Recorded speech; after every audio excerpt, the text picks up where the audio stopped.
Une fois qu'on a une ceinture lombaire, on peut se poser la question de savoir s'il y a des exercices physiques qui peuvent nous permettre de tirer tout le potentiel de la ceinture lombaire et de compléter justement son action de maintien par quelques exercices physiques. Alors, je vais être tout à fait clair parce que votre état à vous personnellement n'est certainement pas celui de votre voisin ou de la personne qui va voir la vidéo ensuite. Donc, je ne vais pas me permettre de donner des exercices guidés et les balancer comme ça dans le vide sans savoir ce que vous pourrez en faire.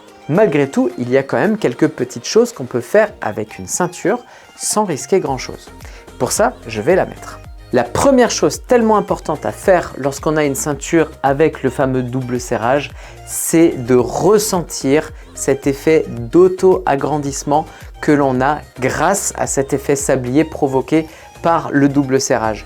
Donc, le premier conseil, c'est de venir vraiment bien placer le double serrage dans cet espace entre les hanches et la cage thoracique pour créer ce resserrement, avoir cette sensation vraiment d'un fil qui tire la tête avec évidemment les pieds qui restent ancrés au sol et qui donne cette sensation du coup de décharge que l'on met au niveau vertébral. En fait, cet auto-agrandissement fait beaucoup travailler les muscles et on sent une espèce de petite tension dans les vertèbres, mais surtout quand on enlève la ceinture, eh bien, on sent qu'il y a un effet de tassement. Preuve que cet effet d'auto-agrandissement était vraiment efficace. La deuxième chose, ça va être de ressentir le maintien et la limite de maintien offert par la ceinture. Je m'explique. Normalement, la ceinture a cet effet de rappel de posture donné par le balayage postérieur et le tissu élastique.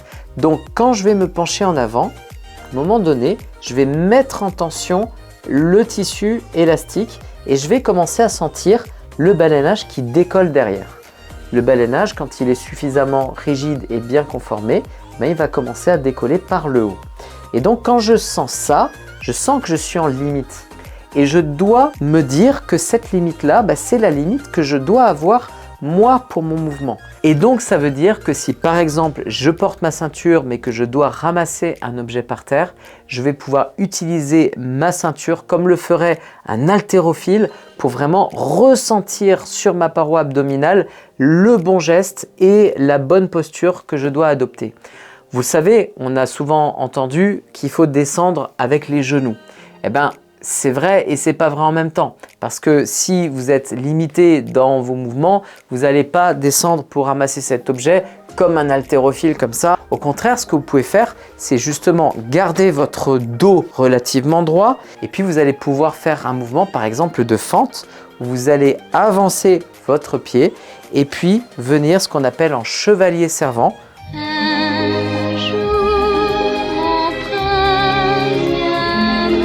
Ça va vous permettre de ramasser votre objet et puis de reprendre appui sur votre genou pour vous redresser correctement. Et ça, si je le fais avec la ceinture, regardez bien, ça ne m'empêche pas de me pencher en avant avec la ceinture. Par contre, ça va me permettre de savoir où j'en suis au niveau de ma courbure lombaire. Là, je reste avec le dos droit et quand je me relève, je vais pouvoir prendre appui et me relever tranquillement.